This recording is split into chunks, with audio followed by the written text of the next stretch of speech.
Knesset या Israeli parliament में भारतीय प्राइम मिनिस्टर नरेंद्र मोदी कह रहे हैं कि भारत के मुख्तलिफ इलाकों में यहूदी ट्राइब्स हैं जिनके लिए भारत मदरलैंड और इसराइल फादरलैंड है। अब इस पर सोशल मीडिया पर सवाल किया जा रहा है कि मोदी जी कहना क्या चाह रहे हैं। माँ भारती का रिश्ता इसराइल से बताना कितना खराब है, क्योंकि इसराइल पर जेनोसाइड और एथनिक क्लींजिंग के इल्जाम आयद किए जा रहे हैं, जिनमें 2 साल में उसके हाथों गजा में हजारों बेगुनाह फलस्तीनियों का कत्ल हुआ है। ये बात जो मोदी कहना चाह रहे थे वो ज्यादा सिविलाइज्ड और डिप्लोमेटिक अंदाज में कही जा सकती थी और लिखी जाती रही है, लेकिन जो उचित समझो वो कहो। बहरहाल ये तो छोड़िए, हम आज बात करेंगे कि अरब दुनिया में मोदी जिनकी इस फादरलैंड की यात्रा का अरब दुनिया में क्या रिएक्शन हुआ। अब मैं मोदी जी और उनके साथियों को इस बात की बधाई देना चाहता हूं कि जो काम वो बरसों से आहिस्ता आहिस्ता करते आ रहे थे, वो जहां पहुंचने की कोशिश कर रहे थे वहां बस एक उड़ान में पहुंच गए। मोदी जी कुर्ता पजामा में इसराइल में पधारे और नेतन्याहू ने मोदी जी की पसंद का कपड़ा पहन रखा था। भारतीय प्राइम मिनिस्टर नरेंद्र मोदी ने ऐसे वक्त में इसराइल का सफर किया है जब अमेरिका और ईरान आमने सामने हैं। इसराइल अमेरिका पर हुक्म चला रहा है कि वो ईरान को तबाह कर दे। इस दौरे को पूरे अरब मीडिया ने कवर किया है, उस पर डिबेट्स की हैं और अखबारात में भी काफ़ी तबसरे और एनालिसिस छापे हैं। सोशल मीडिया पर तो अरबी में मोदी और नितिन बाबू की दोस्ती पर तो ऐसी बातें कही जा रही हैं कि सुनने और पढ़ने वालों को शर्म आ जाए। उस पर तो बात बाद में होगी। पहले ये बताते हैं कि अरब अखबारात ने मोदी के इसराइल दौरे पर क्या लिखा। अरब दुनिया के एक बड़े अखबार रिशकुल औसत ने, जो कई अरब मुल्कों और अमेरिका और यूरोप से भी छपता है, उसने मोदी के इसराइल दौरे पर एक तफसीली रिपोर्ट छापी जिसकी हेडलाइन थी, मोदी ने नेतन्याहू के साथ इसराइल की डिप्लोमेटिक आइसोलेशन तोड़ी, 16 कोऑपरेशन एग्रीमेंट्स पर दस्तखत। अखबार ने लिखा, ये सिर्फ एक नॉर्मल डिप्लोमेटिक मीटिंग नहीं थी, बल्कि एक स्ट्रॉन्ग पॉलिटिकल स्टेटमेंट था, जहां यरूशलेम में इसराइली पार्लियामेंट के अंदर भारतीय प्राइम मिनिस्टर नरेंद्र मोदी ने साफ अंदाज में कहा कि भारत इस मुश्किल वक्त में इसराइल के साथ खड़ा है और उनके साथ Israeli prime minister Benjamin Netanyahu मौजूद थे। और इसी मौके पर दोनों मुल्कों के दरमियान 16 कोऑपरेशन एग्रीमेंट्स पर साइन हुए, जो defence technology, agriculture, water management, cyber security, artificial intelligence, energy और इनोवेशन जैसे सेक्टर्स को कवर करते हैं। और ये सब ऐसे वक्त में हुआ जब इसराइल इंटरनेशनल लेवल पर सख्त क्रिटिसिज्म और डिप्लोमेटिक प्रेशर का सामना कर रहा है। इसलिए इसराइली मीडिया ने इसे डिप्लोमेटिक आइसोलेशन को तोड़ने का मूवमेंट करार दिया। रिशकुल औसत ने नोट किया कि भारत और इसराइल के रिलेशंस हमेशा से इस तरह ओपन नहीं थे, क्योंकि आज़ादी के बाद कई दहाइयों तक भारत ने फ़लस्तीनी कॉज का सपोर्ट किया और अपनी फॉरेन पॉलिसी को नॉन अलाइंड मूवमेंट और अरब वर्ल्ड के साथ क्लोज रिलेशंस पर बेस रखा। लेकिन सन 2014 में मोदी गवर्नमेंट के आने के बाद रिलेशंस में साफ स्पीड आई और अगरचे डिफेंस कॉपरेशन पहले भी था, मगर उसे अब ओपन स्ट्रेटेजिक पार्टनरशिप का स्टेटस दे दिया गया। जबकि सन 2017 में मोदी का इसराइल विजिट एक हिस्टोरिक टर्निंग पॉइंट समझा जाता है और वो भारत के पहले प्राइम मिनिस्टर थे जिन्होंने इसराइल का बाज़ाब्ता दौरा किया, और मौजूदा एडवांसमेंट इसी प्रोसेस का एक ज़्यादा स्ट्रॉन्ग और क्लियर स्टेप है। इस अरबी अखबार के मुताबिक 16 एग्रीमेंट से जाहिर होता है कि ये रिलेशंस सिर्फ मिलिट्री या पॉलिटिकल नहीं बल्कि इकोनॉमिक और टेक्नोलॉजिकल भी हैं, क्योंकि इसराइल को स्टार्टअप नेशन कहा जाता है जहां पर कैपिटा स्टार्टअप्स की तादाद दुनिया में बहुत ज़्यादा है, जबकि भारत के लिए ये partnership technology transfer, defence modernisation और मेक इन इंडिया प्रोग्राम को सपोर्ट कर सकती है। और इसराइल के लिए भारत एक बड़ी मार्केट, बड़ी लेबर फोर्स और स्ट्रेटेजिक ज्योग्राफिक पोजीशन रखता है। इसलिए ये रिलेशन आइडियोलॉजी से ज़्यादा स्ट्रेटेजिक इंटरेस्ट पर बेस्ड दिखाई देता है। रिशकुल औसत ने बताया कि पार्लियामेंट में स्पीच के दौरान मोदी ने डेमोक्रेसी, डेवलपमेंट और काउंटर टेररिज्म में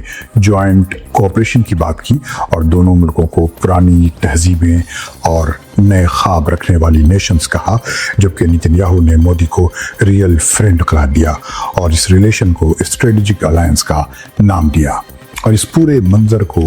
दोनों मुल्कों के दरमियान हाई लेवल ट्रस्ट के तौर पर पेश किया गया। अशरफ औसत के मुताबिक रीजनल पॉलिटिक्स के कॉन्टेक्स्ट में यह कदम अहम है क्योंकि भारत की फॉरेन पॉलिसी लंबे अरसे से बैलेंसिंग स्ट्रेटजी पर चलती आई है, जहां एक तरफ इसराइल के साथ डिफेंस और टेक्नोलॉजी कोऑपरेशन है तो दूसरी तरफ गल्फ कंट्रीज के साथ एनर्जी, सिक्योरिटी, ट्रेड और रेमिटेंस का मजबूत रिलेशन मौजूद है। और लाखों भारतीय वर्कर्स सऊदी अरब, यूएई, कतर और दूसरे अरब स्टेट्स में काम करते हैं, जबकि भारत की ऑयल इंपोर्ट्स का बड़ा हिस्सा गल्फ रीजन से ही आता है। इसलिए इसराइल के साथ ओपन क्लोजनेस एक सेंसिटिव डिप्लोमेटिक बैलेंस को चैलेंज कर सकती है। लेकिन नई दिल्ली का मानना है कि मिडिल ईस्ट की जियोपॉलिटिक्स बदल चुकी है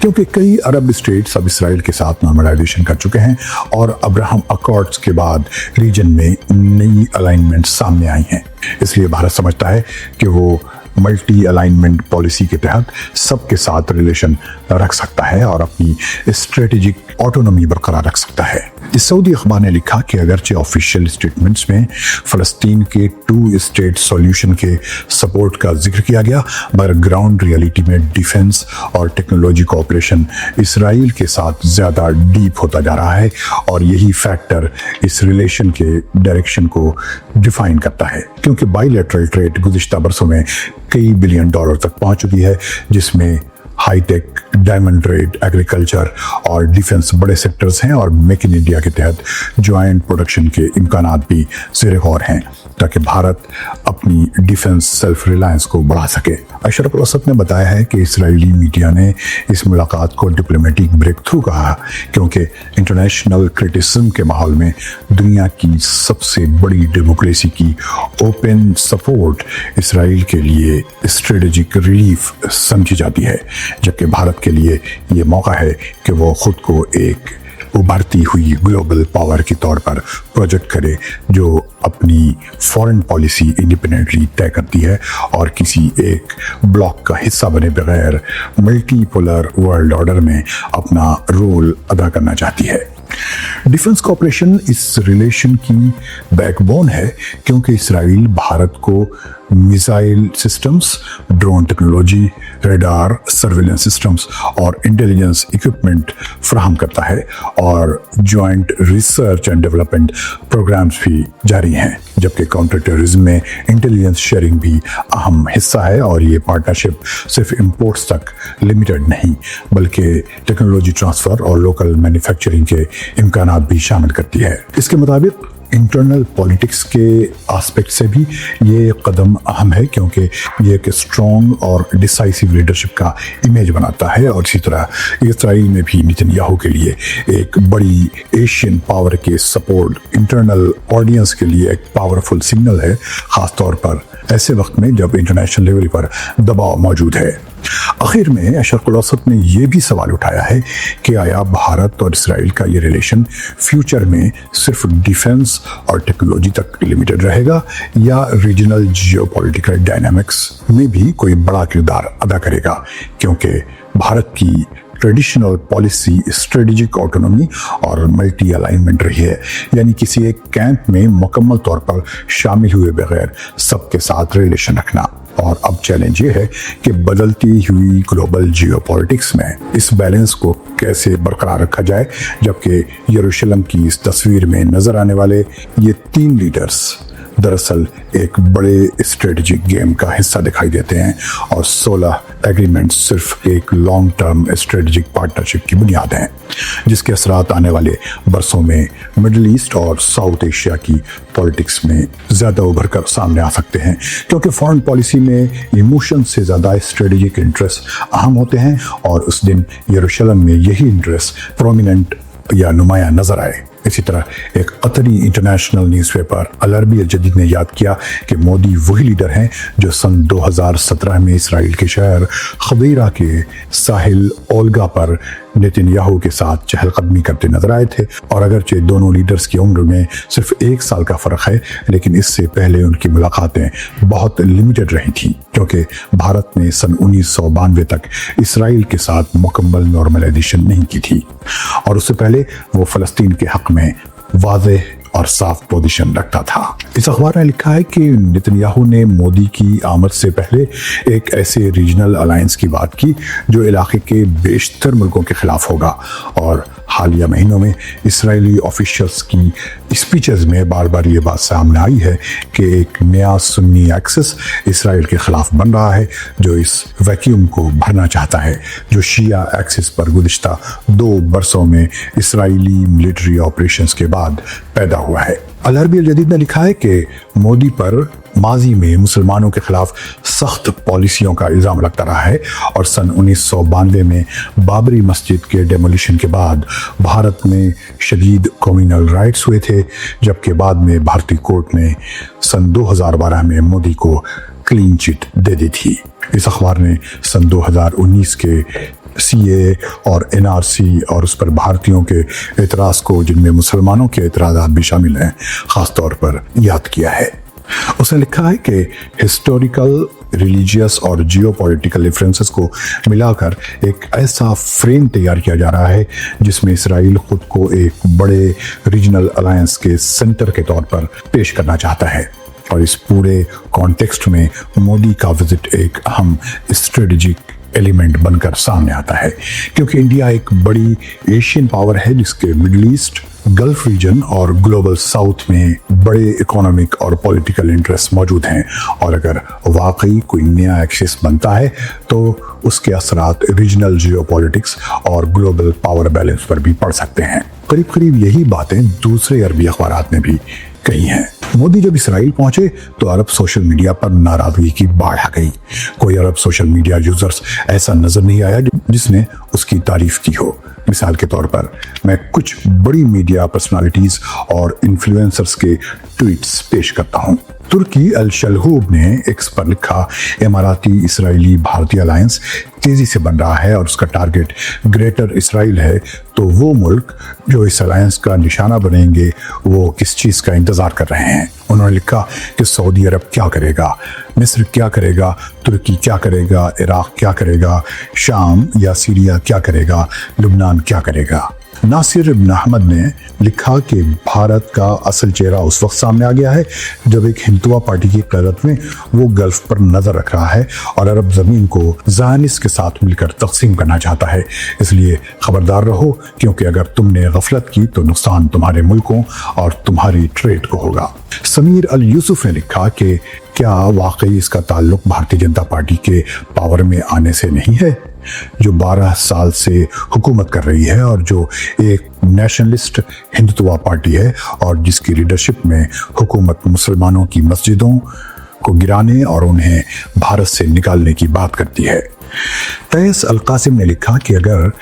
गल्फ में हमारे अंदर गैरत है तो इस भारतीय लीडरशिप को सबक सिखाना चाहिए और किसी भी भारतीय या हिंदू को गल्फ में दाखिल होने से रोक देना चाहिए, क्योंकि इस सरकार ने साबित कर दिया है कि वो साइबर सिक्योरिटी और जासूसी में बहुत आगे है और वो एक बड़े प्रोजेक्ट के लिए काम कर रही है। दाऊद अल शरियान, जो सऊदी अरब के टॉप मीडिया पर्सन और एंकर्स में से एक हैं, उन्होंने एक्स पर लिखा, जब भी अरब भारत के करीब जाने की कोशिश करते हैं मोदी अलग अंदाज में फासले को दोबारा बढ़ा देते हैं। नादिया बल्बेसी चार्टर्स, जो वाशिंगटन में सऊदी टीवी चैनल की वाशिंगटन ब्यूरो चीफ हैं, उन्होंने मोदी के इसराइल हवाई अड्डे पर मोदी की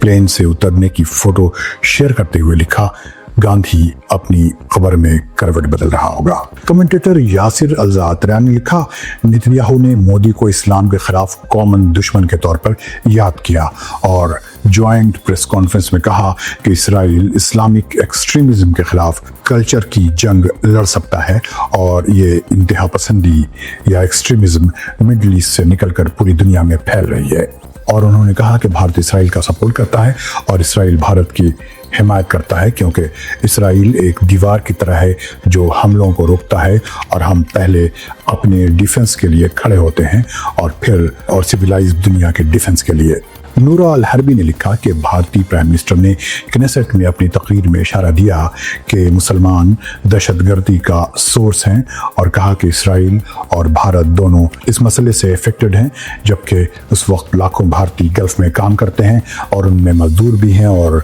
एक्सपर्ट्स भी, लेकिन रिपोर्ट्स ये भी कहती है कि जासूसी नेटवर्क्स में भारतीय एलिमेंट मौजूद हैं। अल जज़ीरा के मशहूर प्रोग्राम प्रेजेंटर और राइटर फैसल अल कासिम ने लिखा कि ताकत ही असल चीज़ है, बाकी सब बातें सेकेंडरी हैं, क्योंकि भारत दुनिया के सबसे ज़्यादा आबादी वाला मुल्क है और उसका प्राइम मिनिस्टर एक छोटे मुल्क के प्राइम मिनिस्टर को ऐसे गले लगा रहा है जैसे बरसों बाद कोई महबूब मिल रहा हो। और इस तस्वीर का पैगाम साफ है कि सियासत में वज़न साइज से नहीं बल्कि असर और एक्शन की सलाहियत से नापा जाता है। कमाल अल बादानी ने लिखा कि अरब मुल्कों में 10 मिलियन से ज़्यादा भारतीय रहते हैं, जिनमें से 9 मिलियन सिर्फ गल्फ में हैं, जबकि इसराइल में भारतीयों की तादाद बहुत कम है और अरब मुल्कों से भारत को $60 बिलियन की रेमिटेंस जाती है और $215 बिलियन सालाना ट्रेड होती है। इसके बावजूद भारतीय लीडरशिप इसराइल को अपना स्ट्रेटेजिक पार्टनर कहती है। तो सवाल यह है कि अरब ममालिक भारतीय लेबर को वापस भेज दें तो क्या भारत की इकॉनमी मुतासिर नहीं होगी, और अरब मुल्क अपनी इकोनॉमिक लिवरेज क्यों इस्तेमाल नहीं करते। मैंने चंद लोगों के सोशल मीडिया पोस्ट यहाँ नकल किए हैं, लेकिन उनके फॉलोअर्स की तादाद लाखों में है। उनके इस रिएक्शन से अंदाज़ा लगाया जा सकता है कि मोदी के इसराइल के इस दौरे ने मिडिल ईस्ट की सियासत में क्या हलचल मचाई। आप कमेंट में बताएं कि आप इसके बारे में क्या सोचते हैं। आखिर में ये ज़रूरी बात कि अगर कुछ दिन के बाद ये वीडियो YouTube पर नज़र ना आए तो घबराएं नहीं, आजकल YouTube इस चैनल पर बहुत मेहरबान है। आप बस प्ले स्टोर में जाएं, आप स्क्रॉल मोबाइल में डाउनलोड करें, रजिस्टर करें, वहां अपने इस पसंदीदा चैनल को सब्सक्राइब कर लें। आजकल फ़लस्तीनी ऑस्ट्रेलियाई टेकी के बनाए अब स्क्रॉल ने टिकटॉक को पीछे छोड़ दिया है। रेडियो देश के देखने वालों को फैजुल्लाह का सलाम।